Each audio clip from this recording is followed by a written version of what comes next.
আজকে হচ্ছে সোমবারের সকাল, আর আজকেই কিন্তু আমাদের গুরুদেবের বাড়িতে রাধাকান্ত সেবা নেওয়া হয়েছে। তোমাদের সাথে আগের দিন শেয়ার করেছিলাম যে বাবা, ভাই, আকাশ ওরা গিয়ে আর কি সমস্ত জিনিসপত্র পৌঁছে দিয়ে এসেছে। আর এখন ভাই আর আকাশ আরও কিছু জিনিসপত্র নিয়ে চললো, যেমন জলের বোতল, তারপর দুধ, ফল, মিষ্টি, তারপর ফুলের মালা, এইসব আর কি এখন নিয়ে চললো, যেগুলো আর কি একেবারে টাটকা দেওয়া দরকার ছিল। Hello friends, welcome back to my channel Takashri creation. আশা করছি তোমরা সবাই ভালো আছো, আমিও খুব ভালো আছি। এখন বাজে 10:45, সকাল থেকে ব্লগটা স্টার্ট করা হয়নি। যাই হোক, এখন থেকে ব্লগটা স্টার্ট করলাম। তো সকালবেলা দেখলে একবার যে গাড়ির মধ্যে জল টল এগুলো চাপানো হচ্ছিল, তো ভাই আর আকাশ গাড়ি নিয়ে একবার গুরুদেবের বাড়ি গিয়েছেন। ওখানে আর কি গিয়েছে জল, দুধ, তারপর ফল, মিষ্টি, ফুলের মালা ঠাকুরের জন্য এগুলো আর কি নিয়ে গেছে, যেগুলো আর কি সকালবেলা দিতে হতো। আর আমি ততক্ষণে আর কি স্নান টান করে রেডি হয়ে নিয়েছি। ওরা এক্ষুনি আসছে, আমাকে নিয়ে আর কি চলে যাবে, মানে আমাকে নিতে আসছে। তো এই যে দেখো, পুরোপুরি রেডি, স্নান টান করে মায়ের শাড়ি পরেছি একটা। যাই হোক, কেমন লাগছে জানাবে। আর শ্রাবণ মাসে সবাই সবুজ চুড়ি পরে, তো আজকে শাড়ির সাথে ম্যাচ হচ্ছিলো বলে আমি দেখো এখন থেকেই পরে নিয়েছি, দুটো করে চুড়ি পরেছি। শ্রাবণ মাস তো চলে আসছে আর দু একদিন পরেই। তো এই হচ্ছে আমার ফাইনাল লুক। চলো আকাশ আসুক, বেরিয়ে পড়ি, ওরা এলে তারপর আবার দেখা করছি। চলো। এখন ভাই আর আকাশ গুরুদেবের বাড়িতে পৌঁছে গিয়েছে। আর ওখানে দেখো যে ঠাকুরের জন্য রজনীগন্ধার মালা নিয়ে যাওয়া হয়েছিল, সেগুলো এখন ঠাকুরকে গুরুদেব পরিয়ে দিয়েছিলেন। তো সেই ভিডিওটা আর কি আকাশ করেছিল, তাই তোমাদের সাথে আমিও শেয়ার করে দিলাম।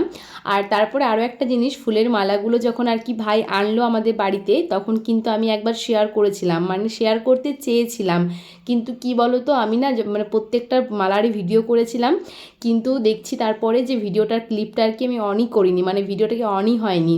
তাই ভাইকে বলেছিলাম যে ওখানে যখন আর কি ঠাকুরকে মালাগুলো পরানো হবে তখন একটু ভিডিও করে নিস। তো সের মতো আর কি ওরা ভিডিওটা করেছে। তো দেখো কত সুন্দর লাগছে। আমি আগের দিনকে তো ডিটেলসে শেয়ার করতে পারিনি, তো আজকে আর কি শেয়ার করলাম তোমাদের সাথে। আর তারপর আকাশ আর ভাই বাড়িতে চলে এসেছিলো। আর বাড়িতে এসে জাস্ট একটা কোনো রকমে ওর সাথে রিলস করেছি, তোমরা দেখেছো নিশ্চয়ই। তারপরেই কিন্তু চলে এসেছি, বেশিক্ষণ লেট করিনি, আমি তো পুরোপুরি রেডি হয়েছিলাম। তো আসার পরে দেখো এই যে প্রভুর দর্শন করে নিলাম, তোমরাও দর্শন করো।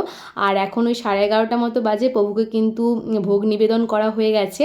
সকাল থেকে আমরা উপোস ছিলাম, তো তারপর আর কি প্রসাদ জল দেখতে পেলে এখন আর কি খেলাম, কারণ গুরুদেব গুরুমা বলছিলেন যে যেহেতু প্রভুকে ভোগ নিবেদন করা হয়ে গেছে, তাই তোমরা এখন খেতে পারো। তাই আর কি প্রসাদ জল খেলাম। আর আমাদের তরফ থেকেও কিছু জনকে বলা হয়েছিল, কিছু রিলেটিভকে। আর তাছাড়া তো গুরুদেবের অনেক অনেক শিষ্য ছিলেন, তো তারা কিন্তু আজকে আর কি প্রসাদ খাবেন। তো আমাদের বাড়ি থেকে দেখো যাদের বলা হয়েছিল, তো এই যে দিদিরা এসেছে, পিসিমণি এসেছে আকাশের, তারপরে আমাদেরও কয়েকজন আসবে, মাসি পিসিমণি, আরে তোমার সাথে শেয়ার করবো। তো এখন ওই 12:30 মতো বাজতে চাই। তো দেখো এখন এই যে সমস্ত রান্নাবান্না কিন্তু হয়ে গেছে। আকাশ আর ভাই যখন এসেছিলো তখনই কিন্তু সমস্ত রান্নাবান্না কমপ্লিট, শুধুমাত্র ফ্রায়েড রাইস হতে বাকি ছিল। তো অনেক তাড়াতাড়ি আর কি রান্না হয়ে যায়, এখানে ভোগ নিবেদন করা হয়ে যায়। তো দেখতেই পেলে ফার্স্ট ব্যাচ বসে গেছে। আর এই যে ভাই এখন দইটা নিয়ে এলো। আর তারপর শেয়ার করা হয়নি তোমাদের সাথে, একটু আগেই কিন্তু আমার ছোটো পিসিমণি, পিসেমশাই, বড়দা আর আমার ছোটো মাসি আর কি এসেছে। তো ওরা আর কি এখানে বসেছিল, তো বললাম এবার খেয়ে নেবার জন্য। আর এইদিকে দেখো এই যে গুরুদেব গুরুমা বসেছিলেন, অনেক তো শিষ্য ওনার এসেছিলেন, তো সেজন্য আর কি সবাই ওনার সাথে ছবি তুলছিল বা ওনাদের প্রণাম করছিল। তো সেরকমই আর কি একে একে আসতে চলেছে। আর এইদিকে দেখো নেক্সট ব্যাচ কিন্তু বসে গেছে, মানে এটা সেকেন্ড ব্যাচ আর কি বসেছে। তো আমরা এখন খাওয়া দাওয়া করিনি, এখনও অনেকেই আসতে বাকি আছে, মা, বড় মা, বাবা ওরা সবাই আসবে। তো এখন কিন্তু আমার বড় মাসি, বাবা, মা, বড় মা, তারপর দাদারা সবাই আর কি এসেছে একের পর এক। আমি সমস্ত ভিডিও কিন্তু করতে পারিনি। যাই হোক, তো মারা আসার পর দেখো সবার প্রথমে এখানে এই যে ঠাকুর মন্দিরে প্রণাম করছিল। আর তারপর কিন্তু সবাইকে নিয়ে আমরা এখন খেতে বসে পড়েছি। এটা ছিল লাস্টের আগের ব্যাচ, মানে এখন বাড়ির মানুষগুলো আছে, তার আগে আমাদেরকে আর কি মানে বললো খাওয়ার জন্য। তো আমরা এখন প্রসাদ পাওয়ার জন্য বসে পড়েছি। আর সাঙ্গাত এসেছিলো, সাঙ্গাতের মা, বাবা সবাই এসেছিলো। তো দেখো এই যে একদিকে ভাই আর সাঙ্গাত বসেছিল, আর একদিকে আমি আর আকাশ। তো চলো আজকে তোমাদের সাথে ঠাকুরের ভোগটা শেয়ার করি। তো সবার প্রথমে দেওয়া হয়েছিল রাসভোগ, এটা হচ্ছে প্রভুর আসল ভোগ, যেটা আর কি প্রভুকে নিবেদন করা হয়েছিল। তো সেটা এখন আর কি একটু কপালে ঠেকিয়ে আর কি প্রথমে গ্রহণ করলাম।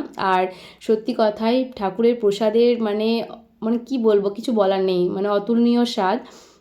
তো তাছাড়া আর কি করা হয়েছিল আজকে ফ্রায়েড রাইস, আলুর দম, যেটা সবার প্রথমে 2 হাতা করে ফ্রায়েড রাইস, একটু করে আলুর দম সবার পাতেই দেওয়া হয়েছিল। তারপর ছিল আর কি সাদা ভাত, কুমড়ো সবজি, কাবলি চানা দিয়ে করা হয়েছিল, আর মুগের ডাল, আর ছিল পটল পনির সবজি, তারপর ছিল আলু পোস্ত। মানে এগুলো আর কি ঠিক করা হয়েছিল আজকে প্রসাদের জন্য।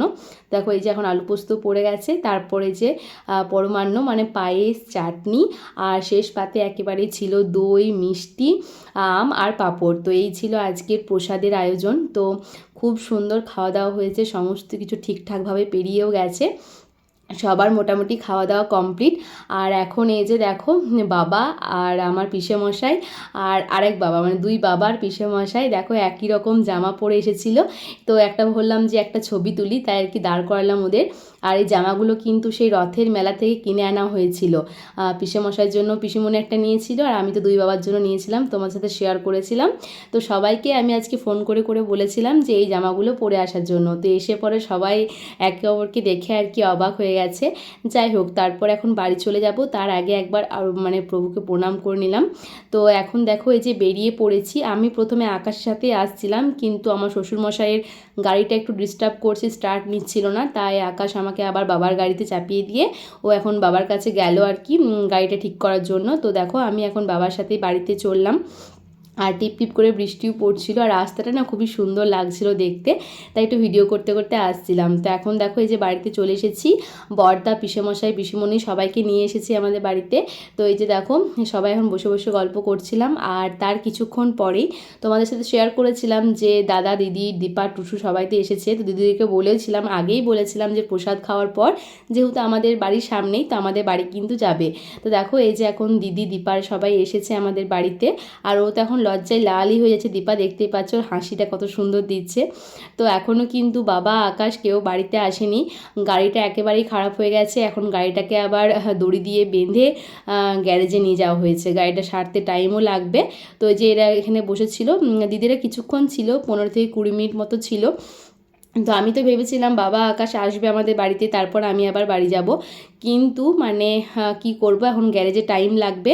তাই পিসেমশাই আর বড়দা তো ছিল, তাই আমি বললাম চলো আমি তোমার সাথে বাড়িতে চলে যাই। মানে তারপর আকাশ আর বাবা বললো আর আমাদের বাড়িতে আসবে না, গ্যারেজ থেকে মানে 5টাতে আর কি গাড়িটা সারছিল, ওই দিক দিয়েই বাড়ি চলে যাবে। তাই আমি এখন আর কি পিসেমশাই, বড়দার সাথে সবার সাথে এখন চলে যাচ্ছিলাম, পিসিমণিদের বাড়িতে গিয়েই থাকবো। তারপর ওখান থেকে বাবা, আকাশ আমাকে আর মাসিকে আর কি নিয়ে যাবে। তো এই হয়েছিল কথা। তো এখন দেখো যে গ্যারেজের সামনে এসে দাঁড়ালাম, আকাশের হেলমেট, তারপর ফোনটাও এক্সচেঞ্জ হয়ে গিয়েছিলো, আকাশের ফোন আমার কাছে, আমার ফোন আকাশের কাছে। তো ফোনগুলো এক্সচেঞ্জ করলাম। তো চলো বন্ধুরা, আর কিন্তু কোনো ভিডিও করা হয়নি, ব্লগটা আমি এখানেই আজকে শেষ করে দিচ্ছি। শেষে আমাদের কয়েকটা ফটো তোমাদের সাথে শেয়ার করলাম। আর আজকের ব্লগটা কেমন লাগলো অবশ্যই জানাবে, আর ভালো লাগলে লাইক, কমেন্ট করে সাবস্ক্রাইব করে দেবে। চলো আজকের মতো বাই।